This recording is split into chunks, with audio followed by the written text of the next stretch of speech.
D'abord, c'est un sujet hyper important d'accompagner et d'aider les prêtres, les religieux, et qu'aujourd'hui, peut-être plus que jamais, dans la période que nous traversons, et que c'était aussi une merveilleuse chance de pouvoir mettre mes compétences au service de cette mission. On a peu d'occasions dans la vie où on fait ça, et vraiment, moi j'ai vu ça comme une chance incroyable, de pouvoir arriver avec ce que je sais faire et d'essayer d'être utile comme ça, aussi petitement que je peux l'être, et en sentant que ça correspond à un vrai besoin, que derrière on a des personnes, des prêtres notamment, ou des religieux qui sont confrontés à des problèmes dans leur gestion, dans leur relation avec les autres, dans leur management de leurs bénévoles, de leurs paroissiens, dans leurs relations entre eux.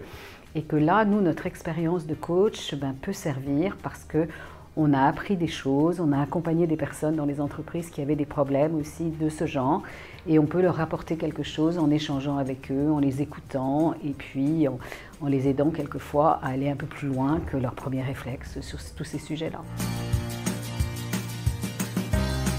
C'est leur grande confiance, c'est leur grande ouverture, c'est entre guillemets un espoir qu'ils mettent en nous, quelquefois qui nous paraît démesuré d'ailleurs aussi, et qui est profondément touchant parce que c'est des gens que moi j'admire profondément et qui sont infiniment plus habiles sur des sujets relationnels que je peux l'être.